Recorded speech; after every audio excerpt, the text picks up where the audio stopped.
be strong in this time, son. I'm a survivor. I will survive. I will survive. And I'm a firm believer. We'll forever shine just to stay alive. That simple means it. Nobody can hold me, man. Nobody can change my energy. Nobody can hold me sick. I will let alone negativity. Nobody can hold me, man. Nobody can change my energy. Nobody can. Nobody can. Everybody show me some strength. No weakness. Show me a lion come. Strength. No weakness. Show them who we are. Strength. No weakness. Show me a lion come. Everybody strength. No weakness. Show them who we are. Not when you're old. Your enemies, they must tremble. Your enemies, they must tremble. Yo, not when you're old. Everything has to humble. Everything has to humble. I'ma go get God, I just God. And I'm a kind of fella. Put my trust in God. Put my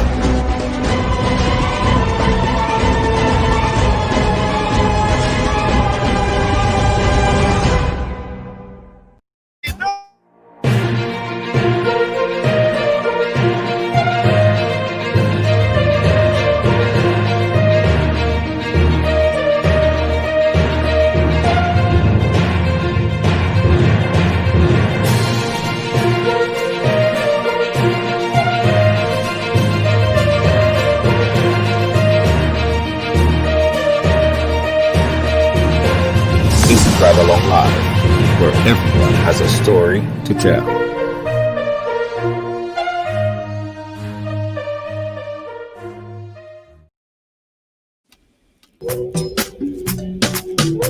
Yeah. You gotta be firm in this time, son.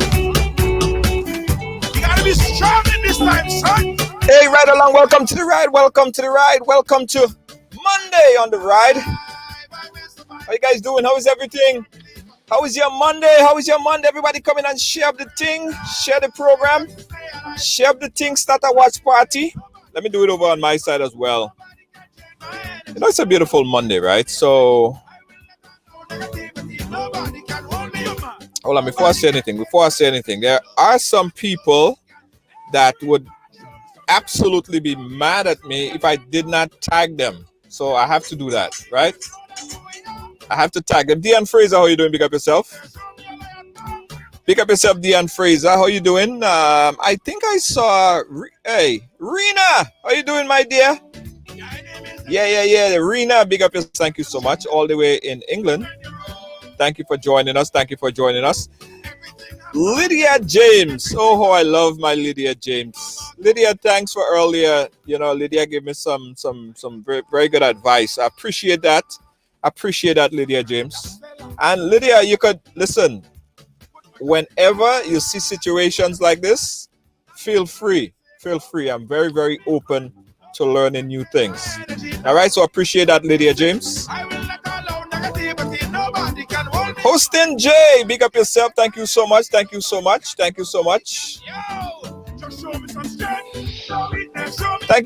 Hosting Jay. Johnny English. Thank you so much, Johnny English. We appreciate you.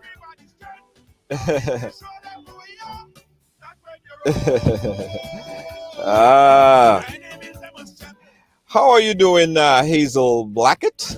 Big up yourself, Hazel Blackett. Guys, this is what I want everybody to do. I want everybody to go right ahead right now and hit that share button. All right? I want everybody to hit that share button and share it.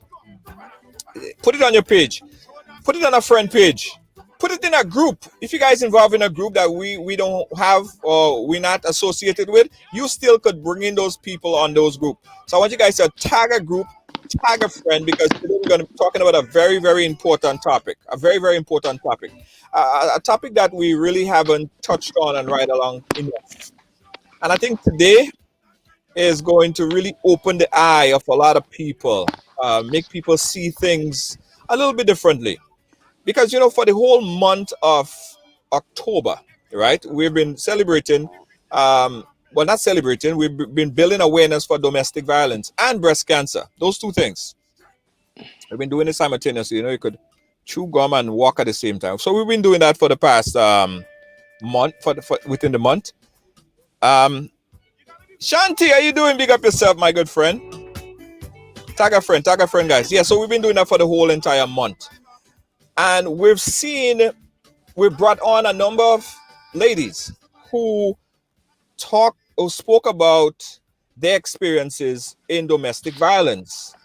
And we feel it, we feel the pain, and we understand what they went through. Not only in that scenario, but to build the strength to come on a platform like this and talk about it. We saw the tears, we saw the agony, we saw it all right here on the program. But today, it's a little bit different. We're not going to take it from a male perspective. And when we put that program out there and we say we have a young man who is going to come and share his story about domestic abuse, people say, what? A man about domestic abuse? What is it you're talking about? Men don't go through domestic abuse. Sad to say, guys, that it is underreported. And I'm very happy today that my friend, Eric, is going to be possibly the first person to break the ice on this topic here on Ride Along. And guys, a nice ride along. Welcome to Eric, my friend. How you doing, Eric? I'm good, man. I'm good. How you? I am good. I am doing well. I like to say welcome to the program to share your story and breaking the ice here on the program because it's just a story we've been hearing one side and we haven't been hearing the other side. We've been pleading and begging to have a male perspective on this topic for a very long time. So I'd like to thank you for coming on to sharing your story of domestic violence here on the program. Eric? Thanks for having me. Thanks for having me. It's a pleasure. It's a pleasure. No problem, no problem. And thanks to our producer, Lois JJ, for making that connection and ensuring that we have this program here today. Deanna Winter Funday, good evening to you and everyone that's watching. Eric, before we go on and learn more about your story, I want you to just tell us a little bit about yourself, first of all. Well, my name is Eric Vassar. For those of you who don't know, I'm 26 years old. I was raised in a small town called Mounds, Illinois. It's about 10 hours away from where I'm from right now. I'm in the military. I'm in the U.S. Army. Been here for about 5 years. I celebrated my 5-year anniversary on the 6th of this month, so I was pretty excited about that. Got 3 kids, got 3 babies. Got 2 sons and a daughter. I've also been pursuing my music career. Been doing shows. Went out to Charlotte last week. Did a show out there for some real big people out of Virginia, and a couple people from the Charlotte area, a couple studios and stuff like that. So I'm a pretty busy person whenever I'm not at work. I'm a human resource specialist, so I'm basically a paper pusher for the U.S. military. I like to fish. I play video games, and I'm just trying to survive every day for my kids and for myself and for my family. So that's pretty much all it is about me. I'm a pretty simple guy. Yeah. Pretty simple guy and regular guy. You seem to have your stuff together. You speak very well. You serve in the military. Thanks for your service, as Deanna Winter Funday said there. I think a son or a family member of hers is also in the military. So thanks for your service. Appreciate everybody. Appreciate Yeah. everybody's support. So we'll go straight into it, Eric. We'll go straight into it. Relationships. hmm What are you? What drew you?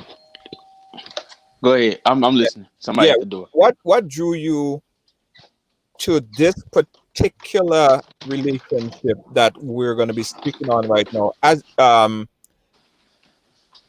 that was different, or were there anything different about that particular relationship than the other relationship that you've been through in your life?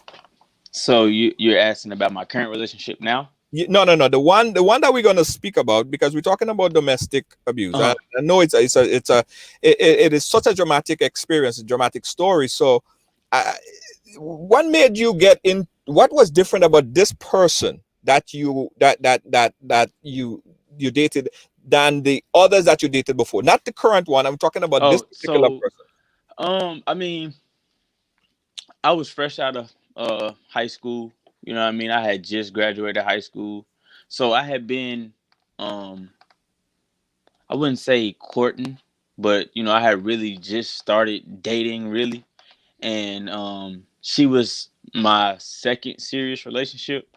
So the only thing that really stood out about her was the fact that through the hard times she supported me. She was there for me when I needed somebody the most. And another thing that really got to me was 2014 carrying on to 2015.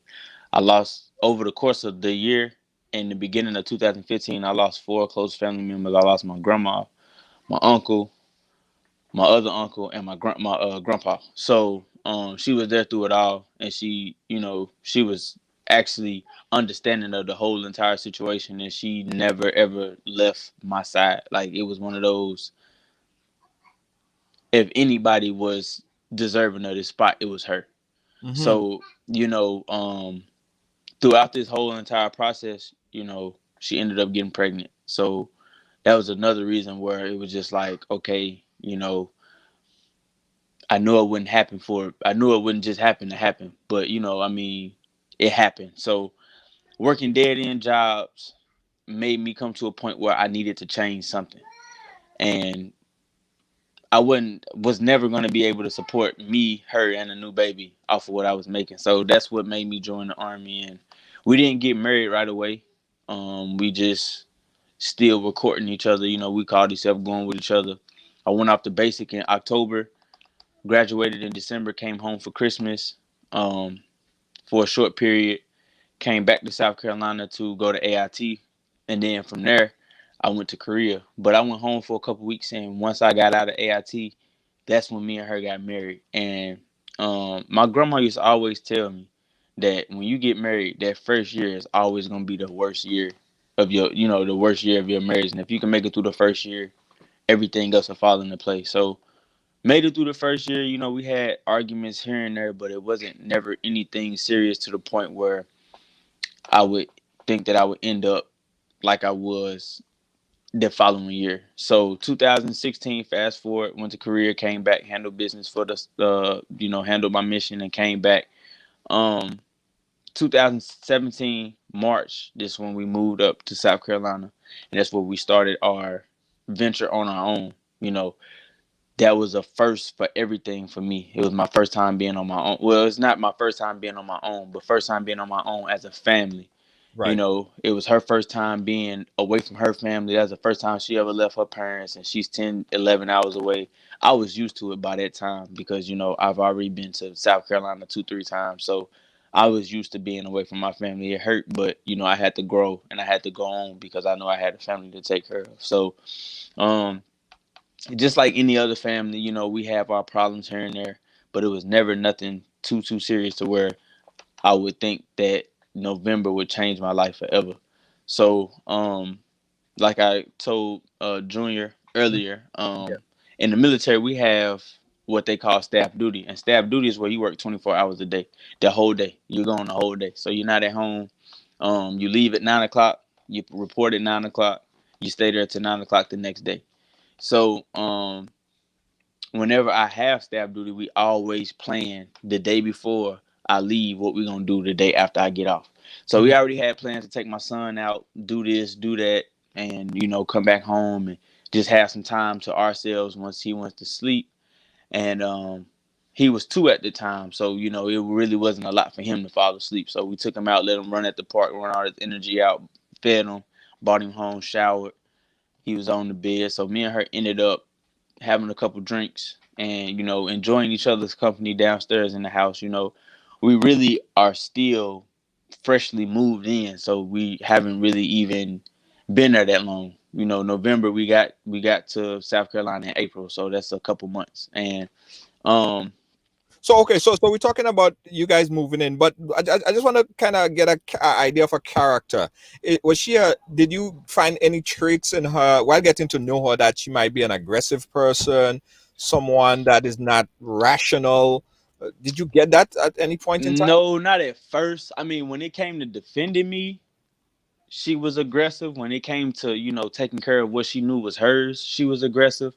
Um, but as far as aggression towards me, that really didn't come until, I got back home in 2017. So I really didn't see no aggression. And, like I told you earlier, the first sign that I seen was her just, getting up close and yelling and screaming. But it wasn't anything as extreme as what happened to Any me. triggers? Any little slight triggers before? No, No triggers. none, none. So I mean, like I say, every relationship has problems. Every Right. relationship has arguments. So those came and went. We'll argue, go to sleep, wake up, talk about it the next morning. We'll never argue about it again. So Right. that's the type of family that we had. We had that Regular stuff. family where we had a bond, and we built off that bond. So you want me to keep going with Yeah. the story? Yeah. So we had identify that she was not someone that would be ignorant or very snappy, a pretty logical thinking person, someone that is not aggressive. So, you guys build a relationship. There was no triggers. Okay, go right ahead. You guys moved in and you guys there having fun. Take it. Yeah, so we had a good night, couple drinks, but me, I'm not a heavy drinker. So whenever I get to my limit, it's like, oh, I'm done. So I ended up just telling her, hey, whenever you get ready to come upstairs, I'll be upstairs. And I went upstairs, and once I went upstairs, I was tired, but I still was like, I gotta stay up a couple more hours just to make sure that she still gets her time with me. So, she came up not too long after me. We were intimate for a while, and I eventually fell asleep, but she didn't want me to go to sleep because she still wanted to be intimate. So that's what made her mad. And when she got mad, she left out of the room. So I didn't pay no attention to it. So I went on to sleep. And once I went to sleep, like I told you, about 10, 15 seconds went by and something was like, man, you need to get up. And I don't know where it came from. It just was like something said, get up. So I woke up, and when I woke up, she was standing at the end of the bed with a knife in her hand. So Oh, that's what, what? What? yeah. So, So, so you guys was intimate for for a portion of it. You fell yeah. asleep. hmm She wanted to keep going. Yeah. Then she got upset. Yeah. She got upset when she seen that me being tired was getting the best of me. Did she try And to talk to you about it? Like, hey, what's up? I mean, come on. no, she didn't talk. She asked one question. She was just like, so you're not gonna pleasure me like I pleasure you? And I was like, I'm trying to stay woke, but I just can't. And she said, okay. So that's before she went downstairs. And when she came back upstairs, she had a knife in her hand. So now I'm fully awake. Like, now I can't go back to sleep. Now it's no going back to sleep. Now we got to figure out what's going on. So I'm trying to talk to her like, hey, put the knife down. We could talk about this. And, she just kept asking the same question over and over. So you're not going to pleasure me like I pleasure you. I'm like, the alcohol has got the best of you right now. Put the knife down before somebody get hurt. And Was she drunk? yeah, she was drunk. Yeah. Oh, she was drunk. She Yeah, was she was drunk. So I mean, I was a little intoxicated too, but I wasn't to the point where I couldn't think. right. And now that I got a knife in my AO, it's kind of hard for me to even think about being drunk. So I sobered up real quick, and now I'm thinking like, okay, what's really going on? So time go by, and I put my hands out like this, and I'm like, put the knife down so we can talk. And then I walk towards her, and as I was walking towards her, that's when she stabbed me in the thigh. She stabbed me in the thigh. So now I'm like, she's serious. This is not a joke. This is not a game. This is hold up.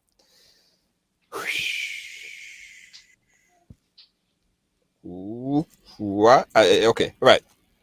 She lunged at you with a knife Yes. for not having pleased her because you was tired. Yes. Mm. And the alcohol really played a big part in it. To me, that's what I think it was. It played a real big part in it because she doesn't act like this any other time. And that's what kind of threw me off. because any other time when she know I'm tired, because I done had staff duty before, and she's never ever reacted like this. So the alcohol played a real, real big part in this situation. And Did you try to take the knife? Did you try to take the knife from her, or not at all. Like I say, when I put my hands out to try to talk to her, like, hey, let's sit down, let's talk about it, put the knife down. When I did this and I took one step towards her, not aggressive, not like trying to run at her or anything like that. I just took one step forward. And when I took that step forward, all of my right leg was exposed and she hit me in the inner thigh. And when she hit me in the inner thigh, it wasn't as bad as I thought it was, but it still was a little blood. So I wrapped it up. That's when my military instinct kicked in, and I had to wrap my leg up real quick. And I got out of the room that time. So when I got out of the room that time, I'm thinking of a master plan. Like, how can I get out? Now I got to get out. I mean, I know that she's not gonna stop until she either A, gets what she wants, or B, I'm dead. So my son is in a what would you think that?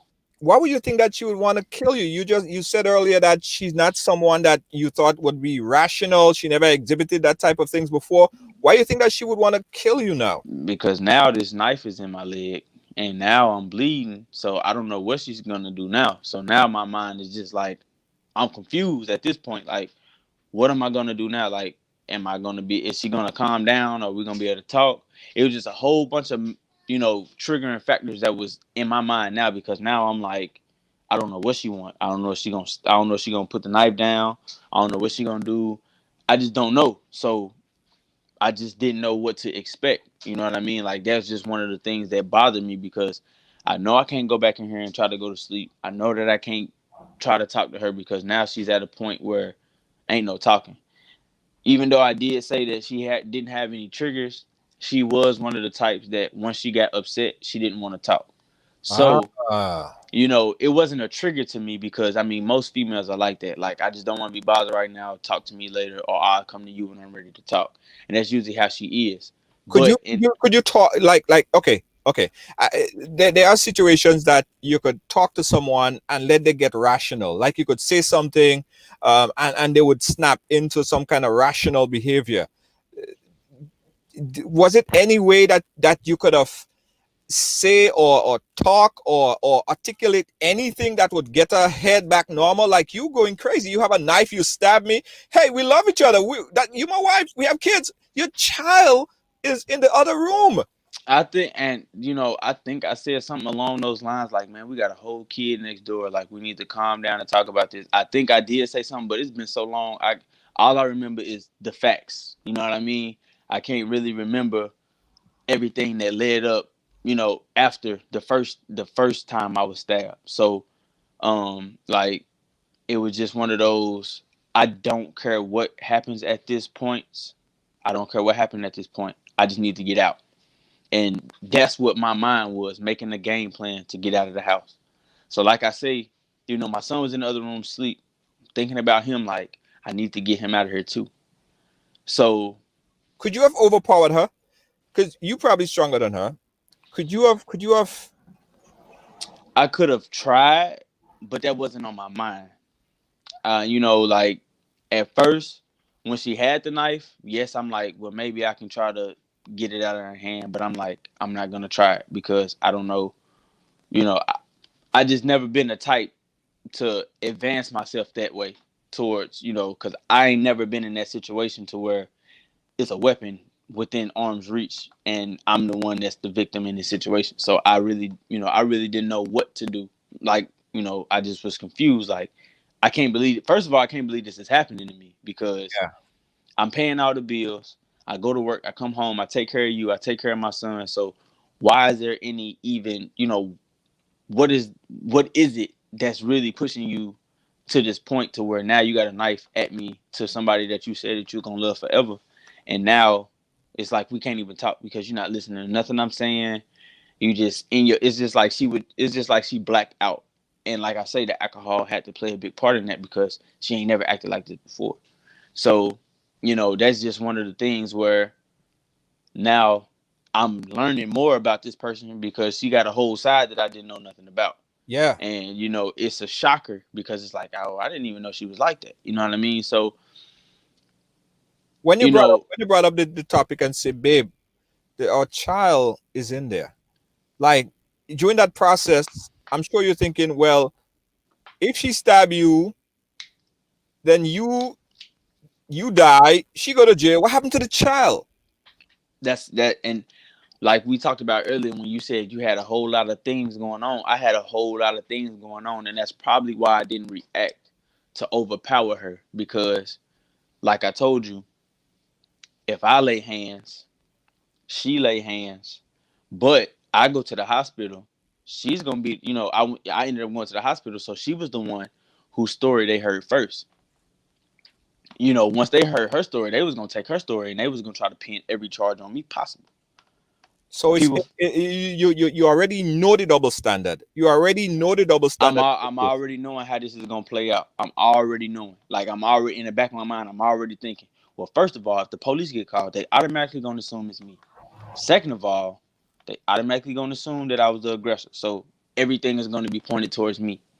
And that still ended up happening anyway, even though I was laid up almost dead. You know what I mean? So it was just like, even though I had no parts in what was going on, I didn't trigger nobody, I didn't do nothing wrong, I was still classified as the aggressor because of my gender.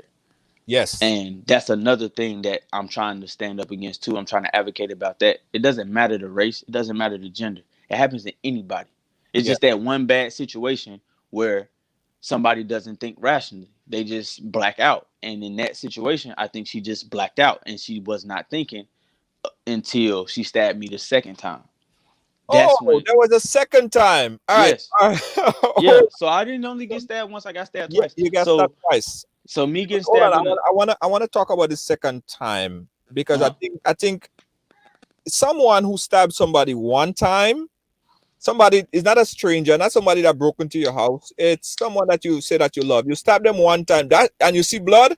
That's supposed to wake your ass up. That's supposed to make somebody feel like, okay, okay, oh my god, oh my god. Normally, yes, normally in a situation, normally a person would come to their senses like, "Oh, what did I just do?" Not in this case. Not in this situation at all. So, um, like I say, me in the midst of planning my escape on how to get out. Um, I changed clothes downstairs and I went back upstairs. I had to go back upstairs because my keys and my cell phone was in the room. So I went back upstairs and I was able to get my keys, but she was standing in the corner where our phones would be on the charger at. And when I was like, "Hey, where my phone at?" She turned around. She had my phone wrapped around her hand on the charger, hanging from the charger. So I'm like, now it's really finna get, now I'm thinking like, she got my phone. Now I ain't got no way out. But I'm asking her like, "Hey, can you call the ambulance? Like, my leg is hurting like real, real bad. Can you call the ambulance?" She's at the point, she said she's not calling nobody. So then she proceeds to the door. She did closed she the sober door. up? Did she sober up?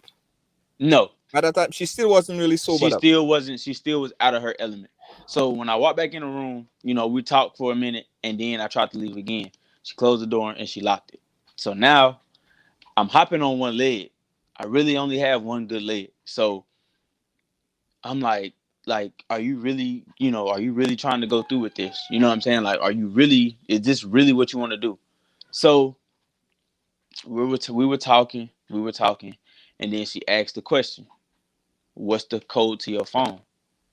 And before I could get anything out, because I was gonna ask her why, and I put my hands up like this, so all this was open, and I didn't have a shirt on. So when I said why, she stabbed me right here.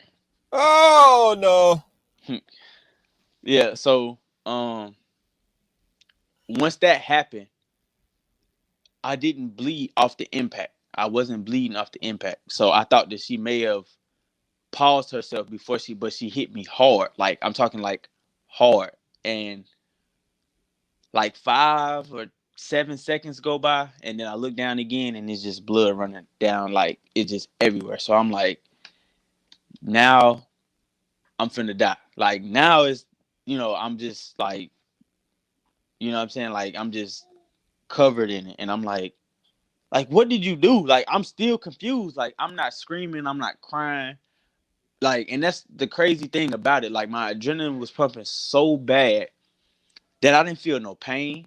I didn't feel nothing. Like I didn't even feel the knife go through me. And it was a 7-inch blade. Like it was very, very long. It was long. It was a long blade.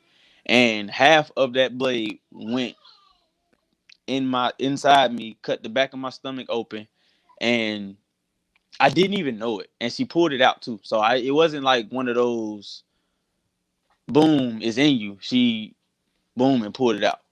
And That wasn't no alcohol, man. I don't know what it was. That wasn't no alcohol, man. I mean, that don't seem like alcohol, man. Yeah, at some point in time, I mean, people blame stuff on the alcohol. You had to be you had to be high on something else to have to stab somebody one time and not even come to the realization that you stabbed somebody, not even sober up, and stab them the second time. That wasn't alcohol, man. There's more. There's a deeper problem with this lady. There is a deep. That's what I was trying to understand from the beginning. That's what I was trying to Yeah. understand from the beginning. What is she crazy? If she had any underlying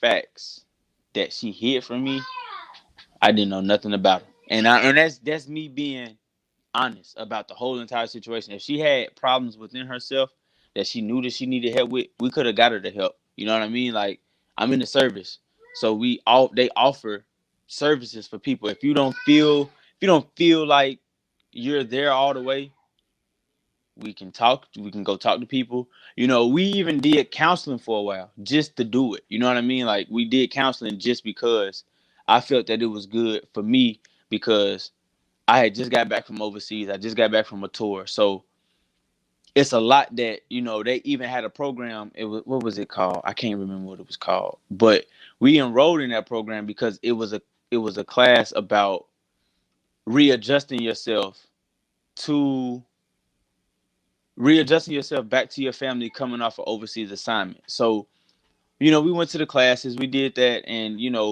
like I say, everything was everything. It wasn't like we argue all the time and I'm getting, it wasn't like that. So, like I say, it just threw me through a whole loop when all of this happened at one time.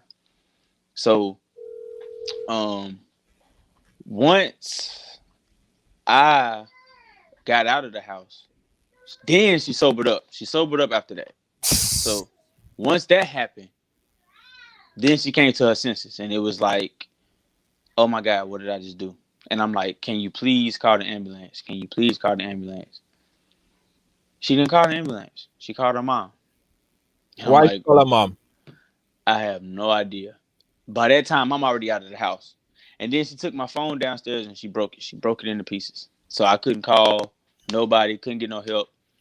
So once I got out of the house, I went to the neighbor's house. I went to two houses before I got an answer from anybody because it's like 2 o'clock in the morning, man. It's early in the morning now.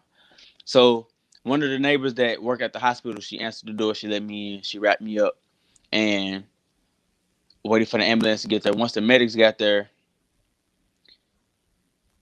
you know, he was asking questions like what happened, and me being the person that I am, I didn't want her to get in trouble. So I was trying to cover up the situation. Like, You I lied slipped. to her. Yeah, I slipped and fell in the kitchen. I was drunk. So I slipped and fell in the kitchen. I slipped and fell in the kitchen. But they weren't buying it. They was like, this cut is way too deep. We're not buying this. So once they found out that I got stabbed, they had to call the police. And once they called the police came. He asked me what happened. I was like, me and my wife. He said, you ain't got to say nothing else.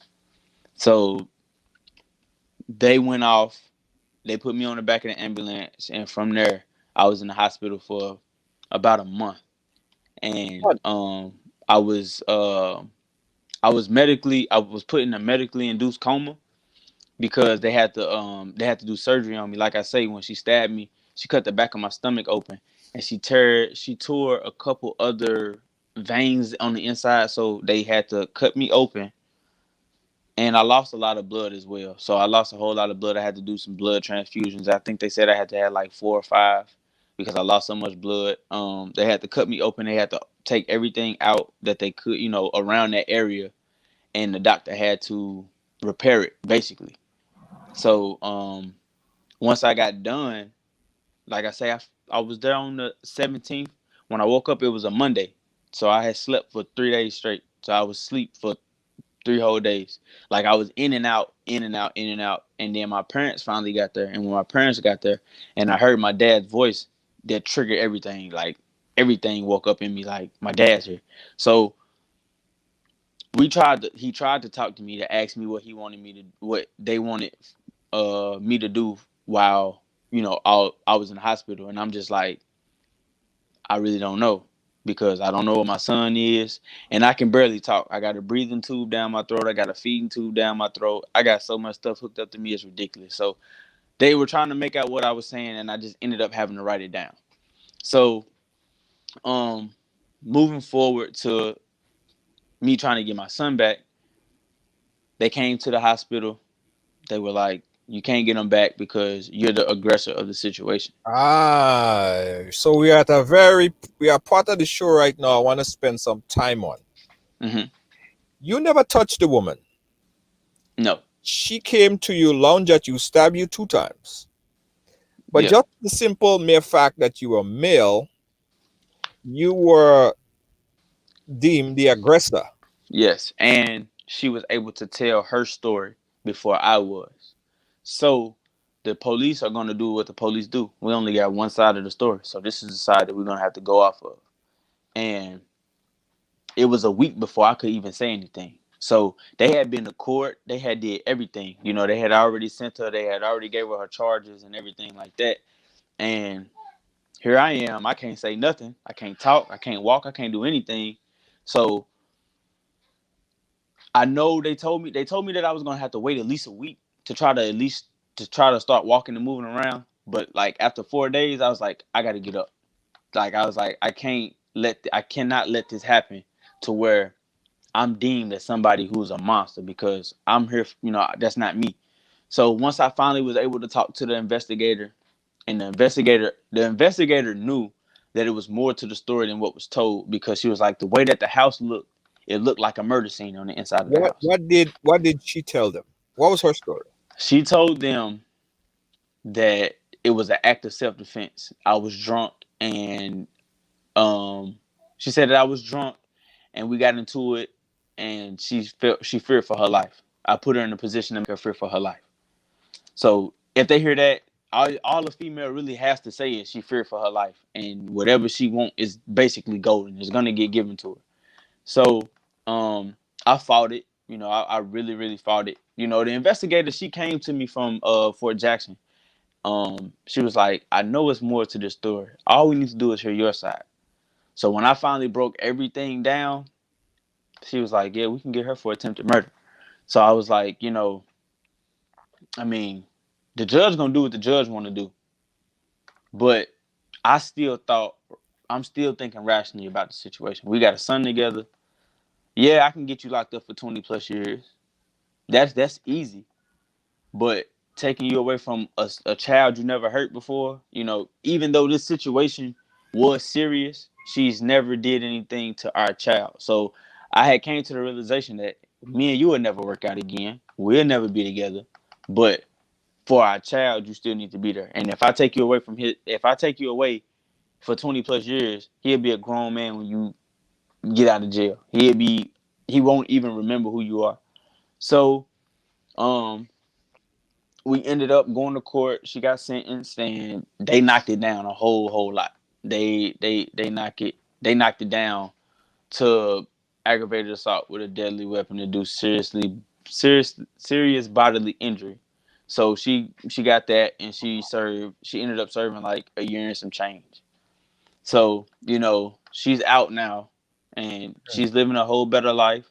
I'm not gonna sit here and say that we haven't spoken to each other because, like I say, my son is with her, and I've came to a point where I forgave her for the situation because I can't hold a grudge my whole life. She was the first. She was the first person that I made a child with, and she was the first person that ever really stuck beside me through my hard time. So I think I think being a bigger person in the situation is what really made me who I am now because I still give the benefit of the doubt even though I don't have to.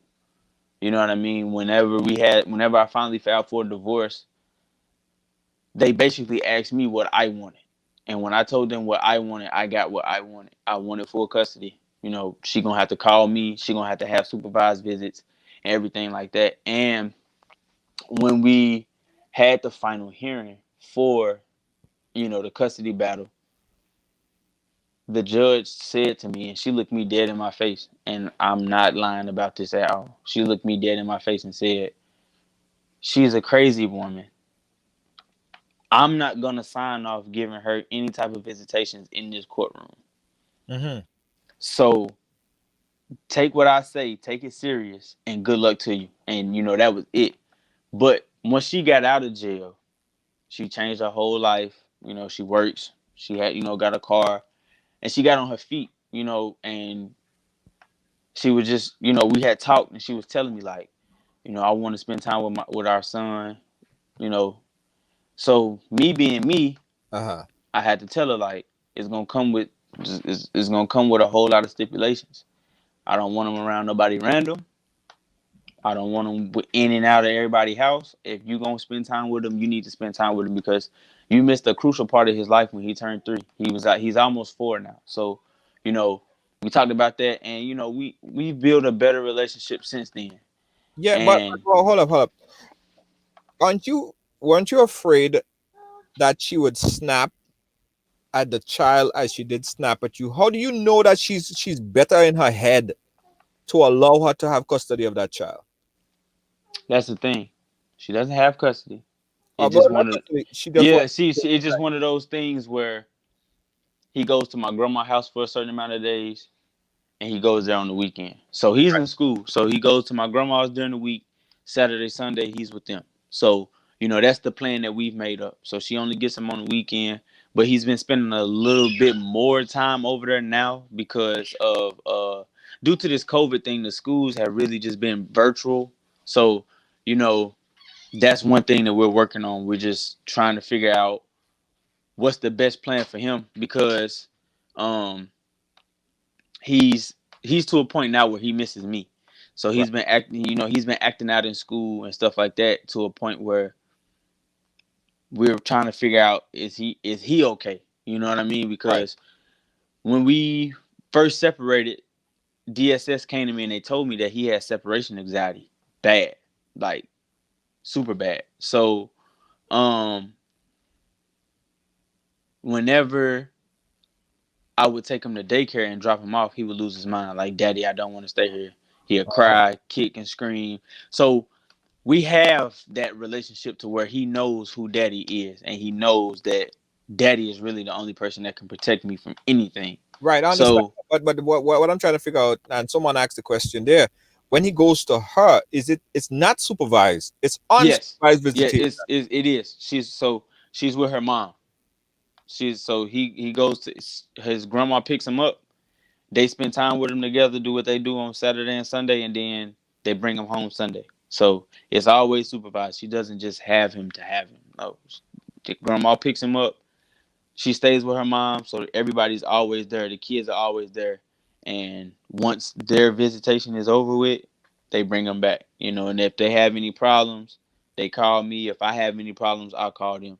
So you know, we've made a plan where everybody's in the pot together. My grandma, her mom, her, me, we all talk. You know what I'm saying? So it's not just we got them and we don't hear from y'all until we drop them Right, back off. It's one right, of those we calling every hour. We checking on him. Hey, has he ate? Has he did this? Has he did that? We all got that open line of communication. She says sometimes that is aggravating, but I have to tell her like I have to follow what this court order says. So I have to make sure that I'm doing my part because if things go south and anything goes bad and y'all by yourself, now I look bad because I'm not abiding by this order.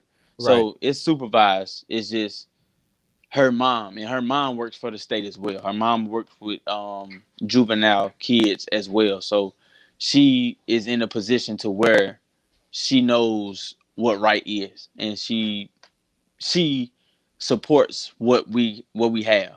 You know. right. Okay, so have you guys ever sat back and spoke about the incident as it happened? Yeah, we've had plenty of conversations about it. You What know, she, it's what she said? so. she's just been for she just been apologetic. You know what I'm saying? She's just like, I don't know what happened. And that to this day, that's what she tells me. I don't know. I don't know what happened. I don't know what I was thinking. And, I've tried to move past it. I have moved past it. And like I say, I forgave her. But it's just one of those things like, man, I could have died. Like, like I wouldn't be here. You know what I'm saying? If it had not been for me having that little bit of alcohol in my system. You know what I'm saying? Like the doctor even said it. Your heart rate was a lot slower than what it was supposed to be already. So a lot of blood wasn't pumping through your system. And if it had been, you would have lost a lot of more blood and you probably wouldn't have made it. And, looking back at it, yeah, I mean, he was telling the truth because, you know, seeing as carpets was bloody, walls was bloody, curtains was bloody, there's blood everywhere. And, there's just a lot going on within that house that, you know, when I came back, I just knew I couldn't be there no more. And that's where the haunting came, the cold sweats, can't sleep at night, waking up like breathing heavy, like all of that came, and that happened like every day. It would not stop. It was just a non-stop situation. I was having dreams. I was doing this. It was just a whole lot of moving pieces that made me feel uncomfortable being in that house. And even though my parents came and redecorated, that thought was still there every time I opened up the front door. It affected you and it continued to affect you. Yeah. What about getting into another relationship? So the relationship I'm in now, um, it came about, actually it came about, right after I filed for my divorce. We were good friends and she understood, right now I can't really pursue a relationship.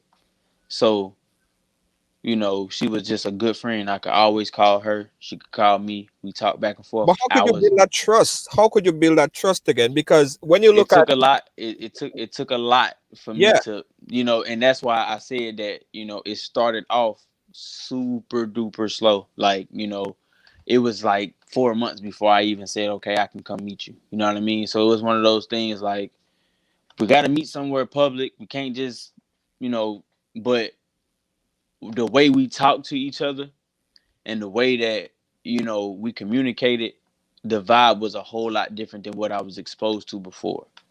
And she didn't show no signs of being crazy. She didn't show no signs. But even though I had that in the back of my mind, I didn't want to have that same thought process because I didn't want it to affect me in the future. Because I'm a good guy. I know I am. You know what I'm saying? I can cook, I can clean, I know how to cut grass, I know how to work on cars, I know how to do this, I know how to do that. So I know what I'm bringing to the table. And when me and her started talking, she was bringing that same energy.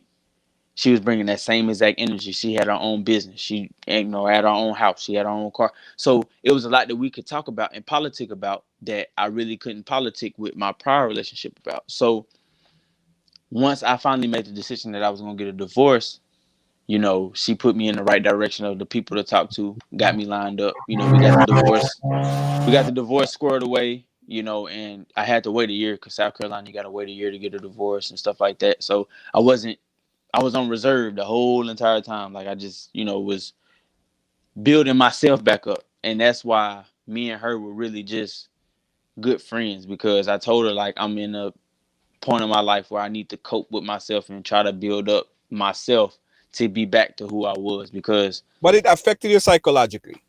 It it affected did. you psychologically. It did. I didn't trust nothing. I didn't trust my friends. I didn't trust my family.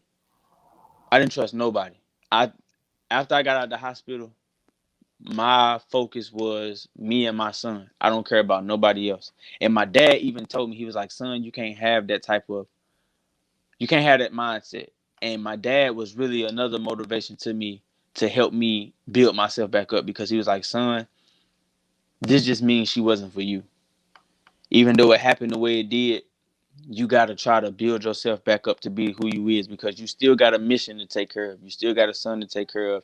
And you still a soldier at the end of the day. So it was a lot in me that made me say, okay, I'm gonna take a break to get to know myself more. And throughout the whole entire divorce process, I was going out more. I was doing stuff with my friends more. You know what I'm saying? I was building relationships with people that I could trust, that I knew before I got stabbed. So, a lot of my close friends, we still talk to this day. And, that's how I knew I had real friends, because they were calling every day. They were checking on me every day. They were making sure I got out of the house. They were making sure I was eating. They was making sure that, my son was straight. I had an open line of communication with a whole lot of people. And that's what really built the courage back up into me to even pursue somebody else. Not only friends, but, relationship wise. And like I say, me and her, we could talk about a lot. So it was a lot that we got out. She was open with me. I was open with her. And, it just made things a lot easier for me to open up about, because she understood where I was coming from. She had went through a similar situation, and we were able to vibe off that and know that we weren't against each other at all. Yeah. And that's one reason why we hit it off so strong, because she knew what I wanted, I knew what she wanted, I Right. had what she wanted, she had what I wanted, but we still took the time to build that friendship. We And still that's took that important. time. That's important. That's very important. We took that time to build that friendship. We took that time to get to know one another and actually laugh and have a good time with one another before we just called ourselves going with each other. So, that went on. And then, um, that was like mid 2018 ish, once the divorce was final. So, um, moving forward, right after the divorce was final, me and her, we actually mended with each other, and we actually hit it off pretty well. We actually had fun with each other. We actually laughed with each other. She put me in a whole different mindset when I finally met her. And she just took everything that I had going on, she took it away, and I wasn't thinking about nothing. It was just all about her. Right. And that's one reason I was able to move on so fast, because she was offering me everything that I was missing. You know what I mean? She actually opened up that door to, you mean something to somebody, if that makes sense. You mean something to me. And she made me feel that within inside of me. You Yeah. mean something to me. Yeah. I, And I, I totally understand that. She brought something different to the table. yeah. But yeah, I want to give folks the opportunity that's watching, because I'm reading the comment as you speak here, and so many people feel and understand the pain that you went through.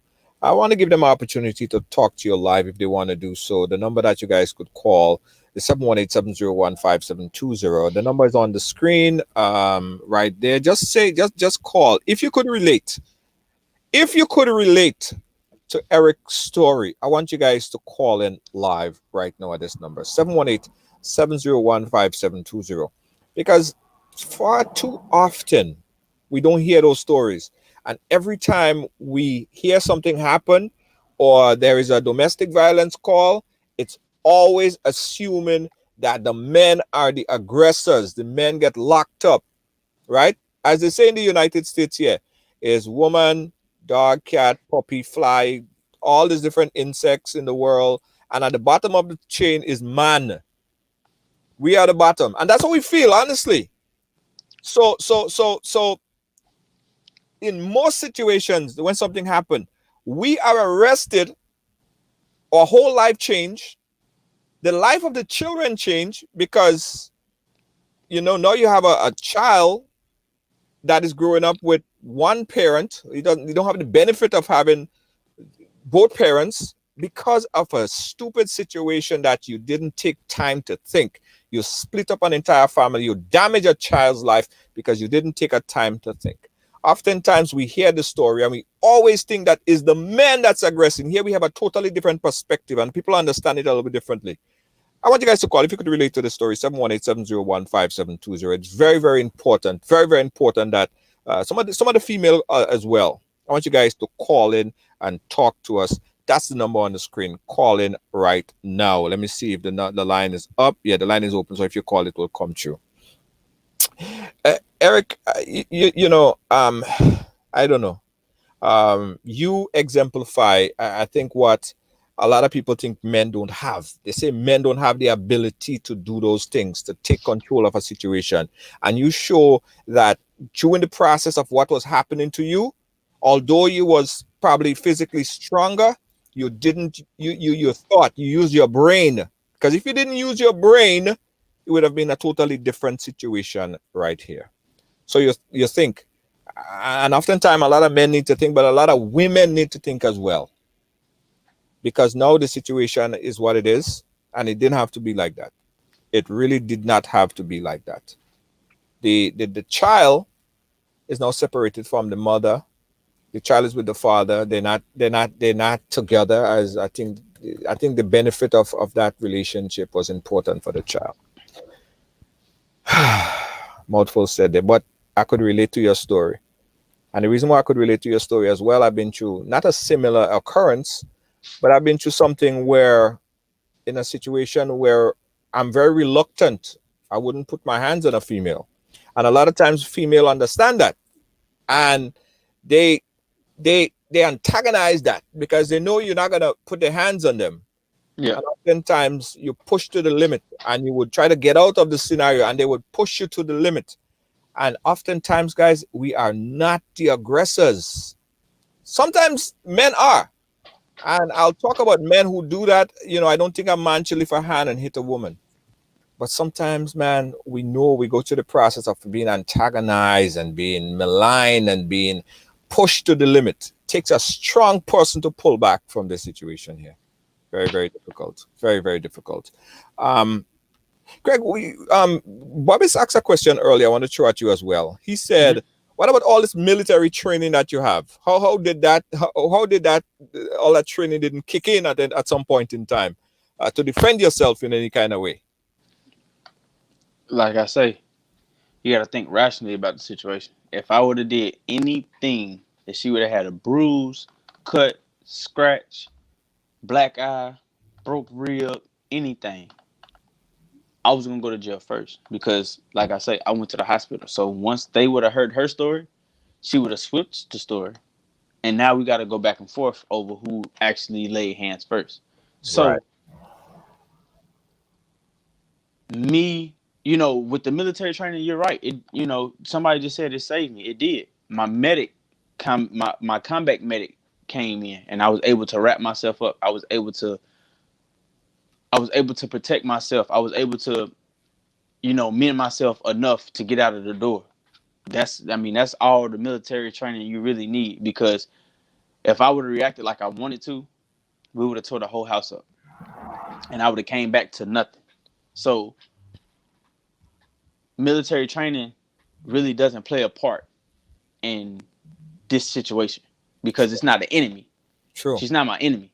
You know what I mean? And even before, I've never been in combat, but I know some people that have. And even before they engage in an enemy, they warn an enemy. Don't come any closer. Don't say, unless it's an all-out firefight. So even before we even engage in anything, unless we already know to go in hot, we always go into a situation knowing we have to ask that question first. We have to tell them, don't move, don't, stay where you are, don't come any closer because of, what they're capable of doing. But at the same time, this is somebody I love. Once I put my hands on you the way I was taught, you're no longer a person I love, because now you're going to the hospital and I am too. Two people in the hospital can't raise a kid. Even though I lost them and she lost them, it doesn't matter. Military doesn't always play that big part. It really is just a facade to most. Like, the military wasn't even on my mind when that happened. So me reacting in a way to try to show my strength, it wasn't worth it, because I'm already to a point now where I'm already thinking strong. I'm already trying to get out of the door. I'm trying to nix the situation so I won't get hurt any worse. because she already had the upper hand. I'm stabbed in the leg. I can't move. The room ain't nothing but so big. The room probably about the same size as this kitchen, and this kitchen really not that big.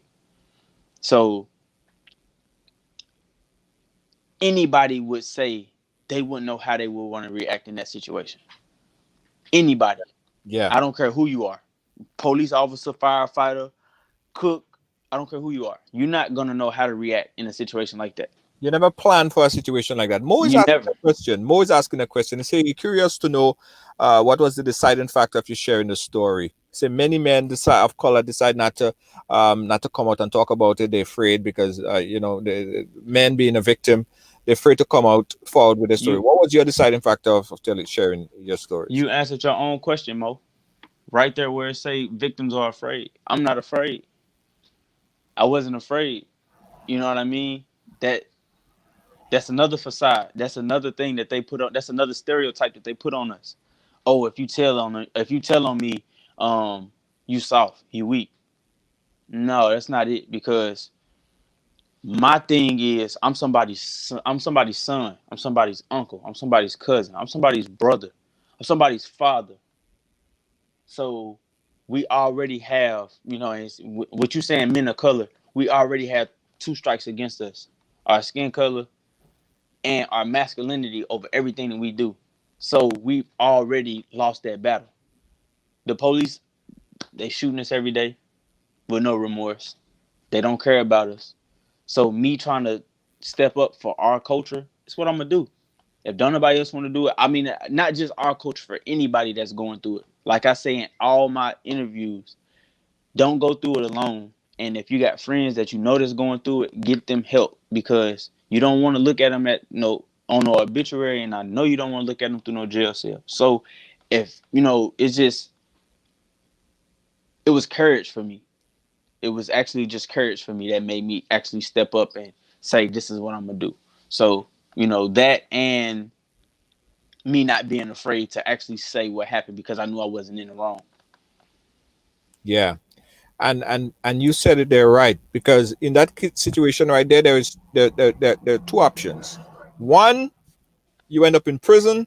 Two, you end up dead. And I always say sometimes in these situations, if you just take a split second, and I tell this all the time to somebody very close to me that I know, I said, just stop for a second and think, right? When you in this moment in time, stop for a second and think. Whatever wakes you up, I don't know if you have to, I don't know what it is that you have to, I don't know, because I don't get there. When I get very upset, I just get very calm. I'm calmest when I'm very upset. And I often tell a very close friend of mine that when you are in that moment, you tend to lash out, you tend to pull, you tend to jab, you lose your mind, you use all sorts of profanities.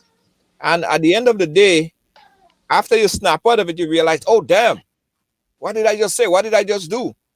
2 weeks after that, you forget what you was mad about in the first place. Yep, and yep, that's totally right. You forget what you arguing about anyway. So it's a lot of different things, and I'm looking at this. I'm looking at this right here, Which, and the Sonia yes, Sania, she said maybe that's a way out of this relationship. And when you said that, that just sparked something. So before this situation happened, um, I prayed and I said, God, if you don't want me in this relationship, give me a way out. And this was 2 weeks before the incident happened. We had fell on hard times, money was tight, and it just felt like she was giving up on me. So it was like one of those, we fell out, but it wasn't like a big fallout. It was just money situation. Money was tight, you know what I'm saying? And she needed things, I needed things, and we were feuding about it, and she ended up leaving. She ended up going home for a few days. She was like, I just need to go home for a few days. She went to her parents' house, and she came back. And, when she came back, everything was okay up until that night. So, it's weird. It's really weird how God works and how things happen, you know. And it was a wake up call for me because it happened so fast. You know, it happened real fast. Someone said So earlier about rejection. Did she feel? Could she have felt rejected by you? I'm thinking like she wanted to be you more. you really you really can't feel rejected if we together. You can't be rejected. There's no rejection there. How can I reject you and I married you? You know what I mean? Like Right. But I mean, for I the moment, some women feel. for that moment, yes, I understand. You know, you felt like I didn't want to be intimate with you, and you just felt like it was something else. But it was. I don't think it was nothing like that. It may have been, but she never did express that to me. She never did say rejection was the reason why that happened. She always says she does not know, and that's just been a deciding factor. Like she don't know why she did it. That's why I say the alcohol played the big part. But it's just a whole lot of other stuff that I think about, and I try not to go too far in because I'm trying to push that to the back of my mind because I got so much going for myself now, and I don't know. I'm one of those easygoing people. You know what I mean? Like I'm Yeah. one of those. I give people the benefit of the doubt. Like Junior, you can cuss me out right now and say, Eric, you the worst person I've ever met in my life. And you can call me tomorrow and I'll be like, brother, I forgive you. And we'll just go on with our day. That's just the type of person I am because if it was meant for you to say that, it's meant for you to say that. If it's meant for you to do it, it's gonna happen. I'm a go with the flow type of guy. If it's meant to happen, it's gonna happen. Gonna So happen. if me getting stabbed was in what was supposed to help me build myself up, that's what it is. Yeah. And I'm living proof that, you don't have to be scared after something like that happened to you. I did a speech last year, and that was my first speech ever on Fort Jackson, here in Columbia, South Carolina. I did my first domestic violence speech. It was more men in there than it was women. Wow. It was more men in there than it was women. After I got done, at least 6 guys came up to me and said they've been in similar situations, and they decided that they wanted to talk about what they had been through. And these are people that outrank me. They're older than me. Hmm. And that's another reason why a lot of people are thrown off because I'm so young. Happens at any age. It don't see no age, it don't see no color, it don't see no gender. It just happens. So, it's just one of those things where if somebody needs to make that change, I want to make that change. And I want to start making that change. And I have. And I've been doing pretty good with it. You know what I'm saying? Like this is like my fourth or fifth interview this month. You know what I mean? So it's just like everybody's reaching out. Matter of fact, I go see Jacob down at the radio station in Saluda Hmm. this weekend. I go see him on the 22nd. He want me to come down there on the 22nd. So it's just like everybody's been calling like, man, we need you, we need you, we need you. Yeah. So any way that I can help advocate, I'm going to help advocate. That's Any good. way that I can help people, I'm going to help people, my people, because Right. I know that somebody will do the same for me. Yeah. And I just feel like I can change the world for better if I just stay focused and I stick to my plans and I stick to what I want to do.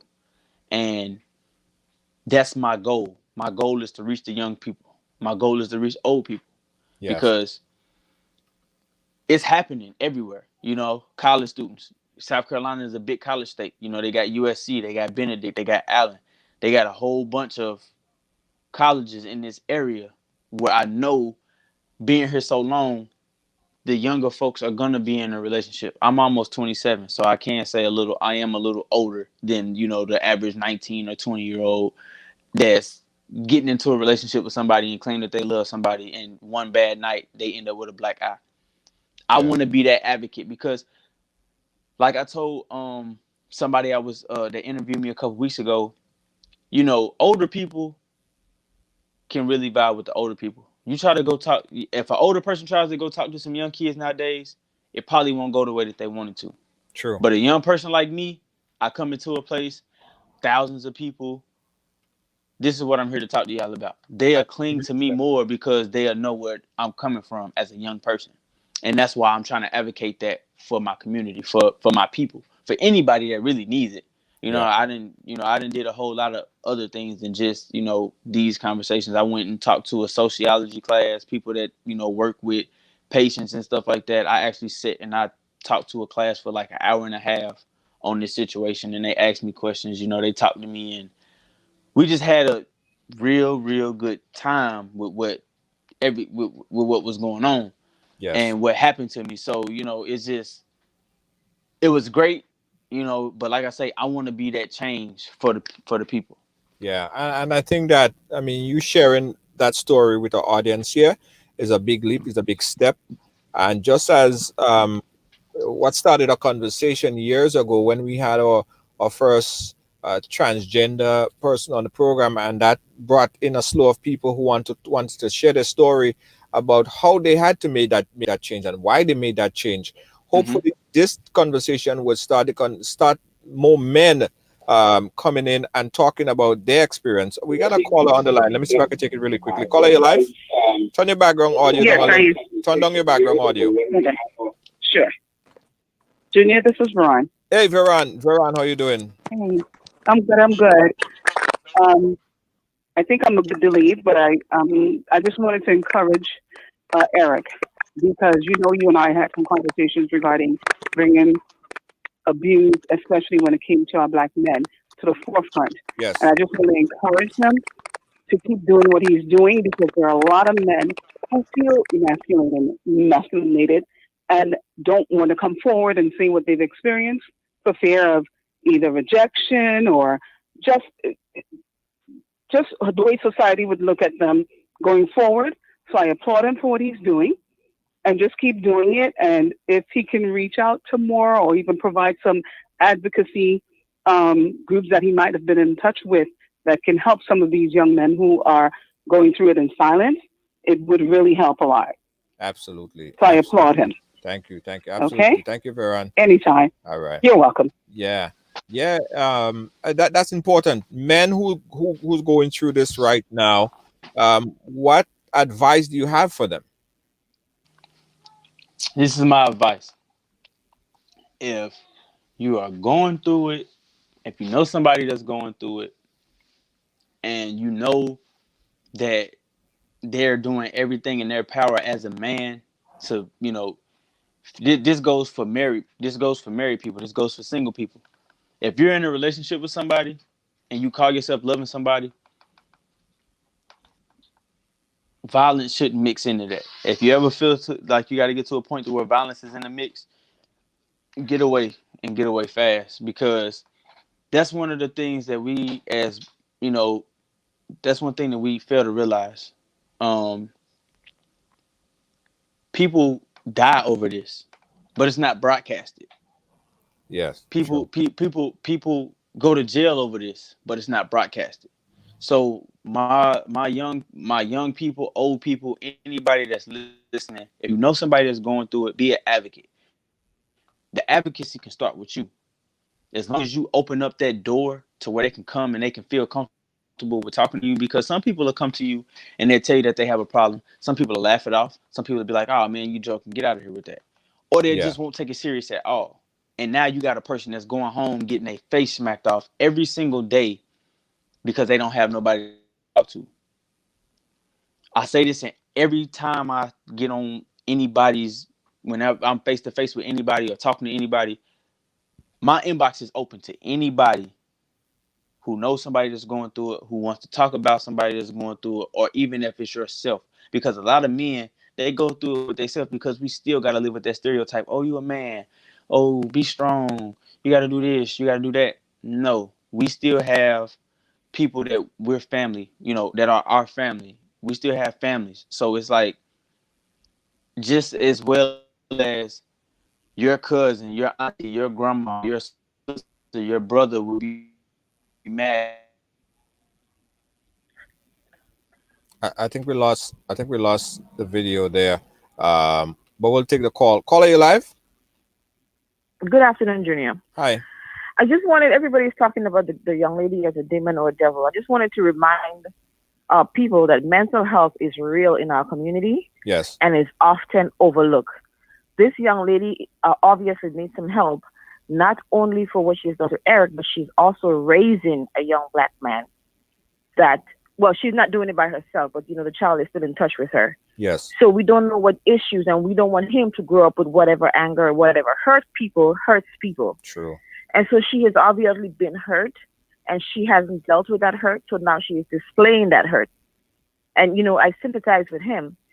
But in order to bashing her, Eric, if you're still in touch with her, you say you are, she has to go to some form of counseling so that your son that's coming up that is going to be in contact with his mother or whoever or another man that she's going to date, she's going to be married to or whatever, does not reciprocate that, that type of violence in their life. Yeah. Mental health it is real and it's overlooked in our community. So help her in that kind of way. Let me ask you a question, right? As from a woman perspective, we see a lot of situations where men are placed in positions where they might get antagonized by their wives or girlfriend. By antagonized, I mean they are in a situation where they've been taunted, they might be poked in the face, they might be antagonized, and because the woman know, one, that husband or that boyfriend wouldn't hit them back, or that person might be a police officer or a politician or someone of stature that they could go and end the whole career, or that person might be so close to their child that they wouldn't do it, or that person has a social moral character that they would never hit a woman. What is a man to do when faced in a position being so antagonized that he's to the point and limit that he just can't take it no more? What should a man do?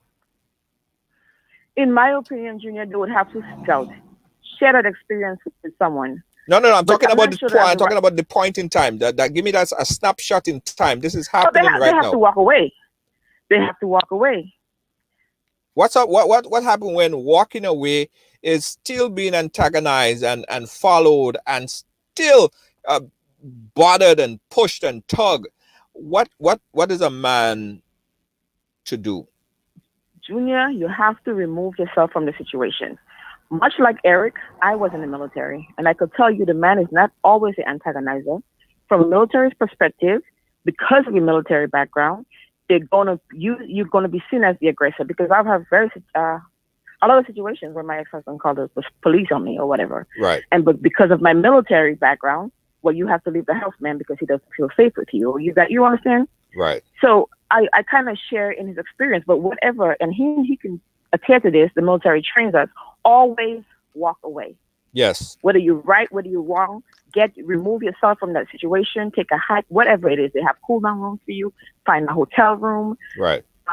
Just so that one will end up in prison and the other in the grave. Remove yourself from that situation. So the man should always be the analytical person in that situation right there.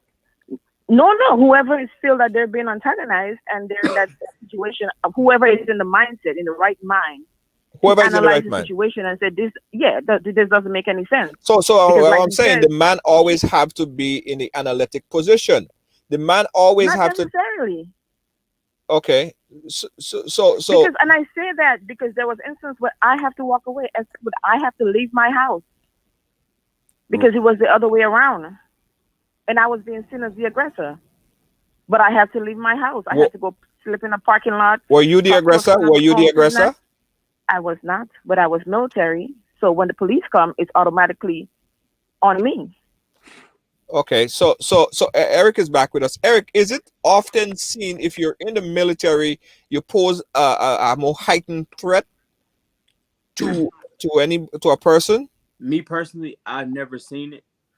And that's just because any situation that I've heard or I've seen about, it's always been the other way around. It's always been no. Thinking about it, no. I haven't had any situation where I've heard about that. Yeah. That the police actually tend to pipe down when it's military people that they're dealing with. Like they don't really come with the same, urgency like like, oh, we gotta take somebody to jail. Some of the officers that I have spoken to before, like that night, they didn't come off like, well, what did you do? They didn't give me those type of vibes. So I've never really had that situation, and even getting pulled over, I've never really had that. Once I tell them I'm military, we talk, and I've never had that problem. It's just that's me personally. Now, if it's been like that on her end, Right. I can't talk for everybody, but I know me personally, I've never ever. They actually come to us like, "Hey, are you guys okay?" Like, Right. it's just been situations like that because, I mean, yeah, Part of my experience, caller, and I'm happy that we have a woman perspective. Sorry to put you in the hot seat for a bit here. That's okay. But part of my experience, I've had situations where I've been placed in the position where I almost was put in position to hit me, and you see what I'm gonna do. It's like she's pushing me to hit her. It's like she knows, she understands what's gonna happen to me if I hit her, right? And I would leave the room and I would go someplace. I'll go to the bathroom and I'll be followed into the bathroom, right? Antagonizing me into the bathroom. And it's just I feel oftentimes men, most times, have to be the analytic person in this situation here. Because we know, for one, we don't want to lose our kids. Two, you don't want to be seen as a woman beater. You're not that person. You are not that person, right? In my case, I have how much sisters? I grew up with my whole entire family. I have four, 5 sisters. And I would never want somebody to hit any one of my sister. But I think that women has to also understand, whether you talking to your girlfriends or women talk to them and say, listen, this have to stop somewhere, man. Come on. And I know men do it too, but women does it. I know it firsthand. I have a personal recollection of it. It And happens. so, Junior, I understand you and I hear you because you have that personal recollection. And I also have a personal recollection where I have to walk away. And Eric is correct. When the police come to you as a military person, they come calm, they come de-escalated because they know you are trained also to de-escalate situations. So they come and they're willing to listen. But when it comes to either violence or if they can't get a area where they can calm you down, the military person has to be the one to lift the home. The military person has to always be the one to walk away because the military provides housing for families. And Eric, I will also tell you, being a senior person in the military, there were several times where I had to remove people from their home because the other spouse said, well, they threatened me and I didn't feel comfortable. And the soldier would say, well, I didn't even do nothing. It wasn't even me. But I would have to say, man, I'm sorry, man, but you have to leave. Yep. You're right. Now that one, you're right about. You are right about that one because have had friends that I've had that situation happen to where we are removed if they feel like they don't want us back in the house. And sometimes police laugh at you. I had a friend that told me today that he went to report a situation where he's Yes. been abused, physically abused, and it's like a damn joke. It's like the police or society look at it as what? The woman beating you? What are the woman is beating you?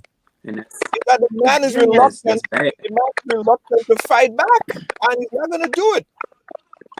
and I understand, I admire you and I admire Eric, but the reason for my call was to say we just celebrated, not celebrated, but we just had a reminder of Mental Health Week just a few weeks ago. And we talk, and our more talk was how we overlook it in our Black community. We're too proud. We don't want to go for help. These people, have issues. Tell them about it because they don't want to be looked at as, crazy or whatever the case might be. So what he's described about his ex-wife, this lady obviously needs help because who would stab somebody more than once without, apparent cause or whatever the case might be? You understand? Yeah. And now she is in a child's life. And so versus calling those negative names and just looking at that point of view, I just want us to be aware that she needs help. Yes. Because this thing can carry on to a next generation, or she can hurt another brother that she's come into a relationship with.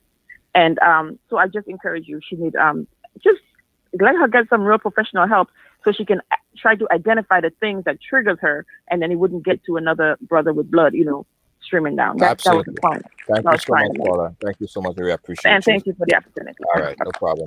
Eric, I thank you for, again, sharing your story with us.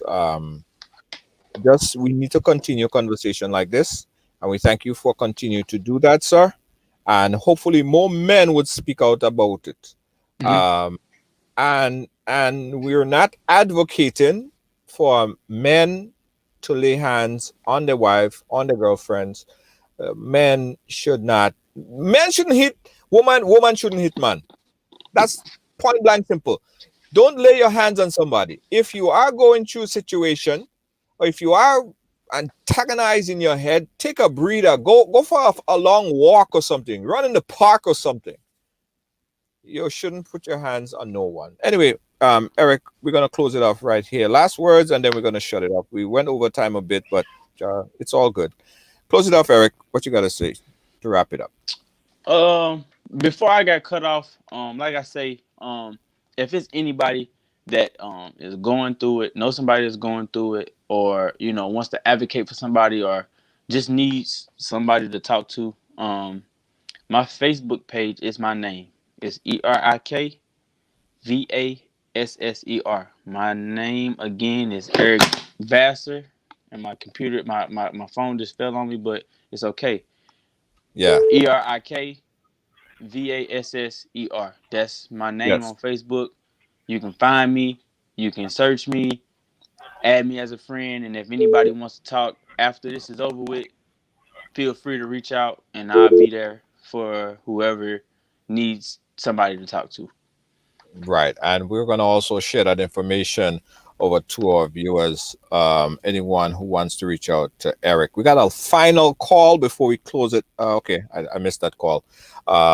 Thank you, Eric, and we appreciate you again. We're going to keep in touch, and we're going to share your link with our viewers so they could reach out to you, because people are asking me, like, how do you get your strength? How do you build strength to go on? And the question that a lot of men want to talk to you about, and I'm going to put your information there so they could absolutely reach out to you on social media. We appreciate you, Eric, and we'll absolutely keep in touch as well. All right, brother. All right. Yeah. Guys, I have some final thoughts. I have some final thoughts on this, right? I have some final thoughts on this, but I want you guys to stay tuned to hear those final thoughts. We got to take a quick commercial break, because I went straight into it because I didn't want to cut up the interview. I wanted everybody to hear the story, but I have some commitment that I have to play. We'll be right back for my final thought. Don't move. Hey, I got some good news for you. Looking for a passionate immigration lawyer with experience that spans over 2 decades? Someone trusted that served immigrant families just like yours? Well, look no more. Now you can benefit from her personal and professional experience.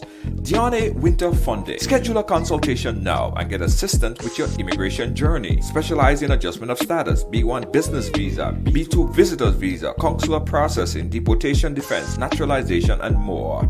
Give us a call today at 813-815-3529. That's 813-815-3529, or online at winterimmigration.com. Attorney Diane Winter Funde. Law done differently. Yeah. Guys, I got to tell you about this really quickly. The Waggy Virtual Bingo, now $20,000. Tickets available right now. You can get it on GoToFet.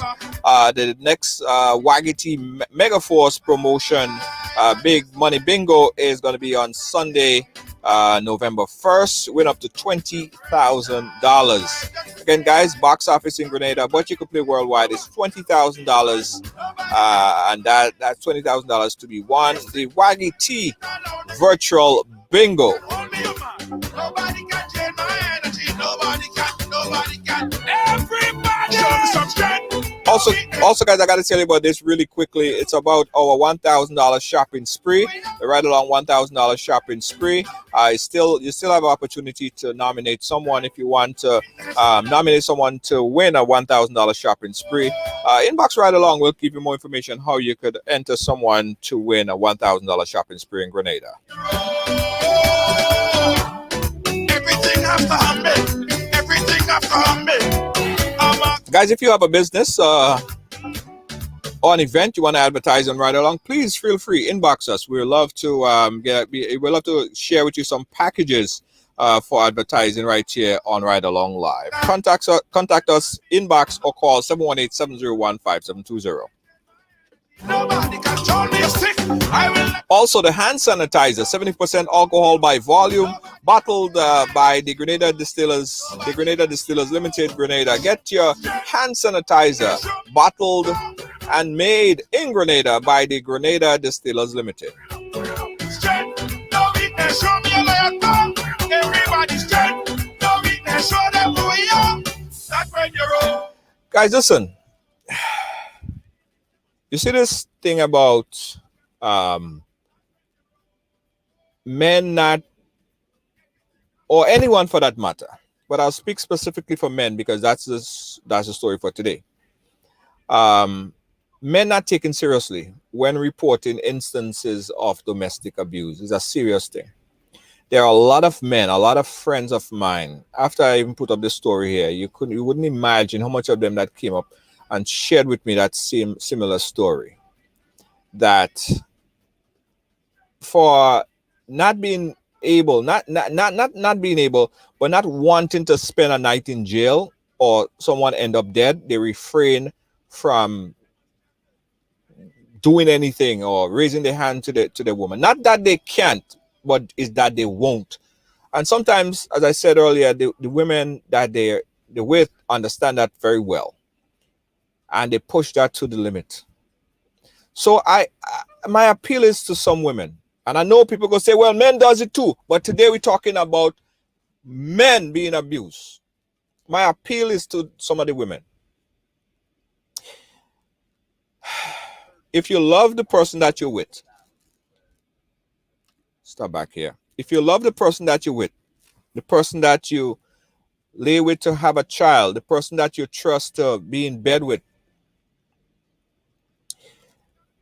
try, I don't know what part of your brain or what thing you have to put in your pocket. So when you get to that point, remember that you love this person. Squeeze it to remind you, to bring your senses back. Don't antagonize. If you love this person, you don't want to see them in jail. You don't want to see them end up dead, right? I have so much stories about that, but I think I'll end there. Love the person that you're with, all right? Life is too short. Life is too short.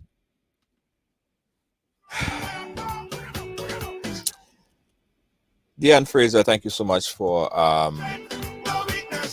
sharing that information with us about the Ride Along support group.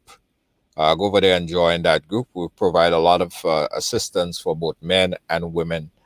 I know we're going to have conversations in the week as we close off the October and domestic violence month. We're going to have more conversation about it.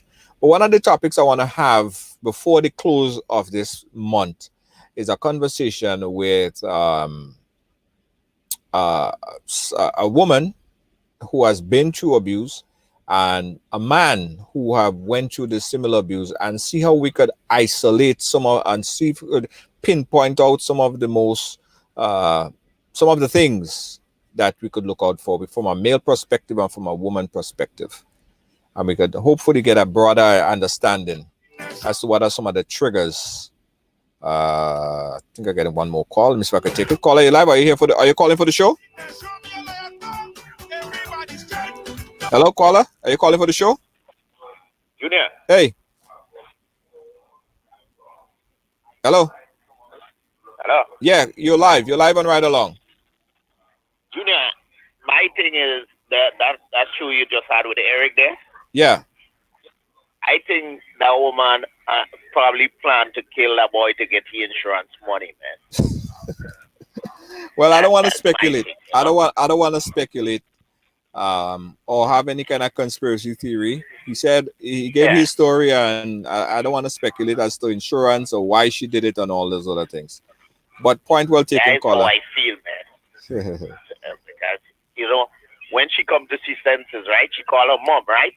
Before she call the police, right? Uh-huh. So, which means the plan didn't work, He young, he naive, and he in the military. Now, come on, 300,000. He,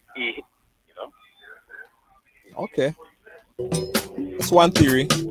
Yeah. Hi, caller. Thank you so much. You gotta be firm. Guys, we're gonna wrap it up here. We're already a little bit over time. Join me some more, guys, for more of Ride Along Live. Don't forget, if you have a story to tell, if you have a story to share, we encourage you to share your story right here on the ride. And love up on the person that you with, man.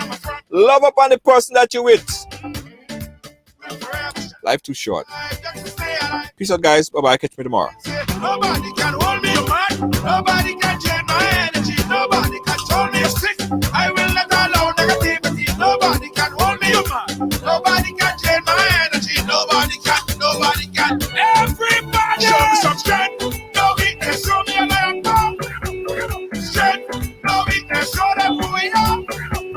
Strength, no weakness, show me a lion come. Everybody strength, no weakness, show them who we are.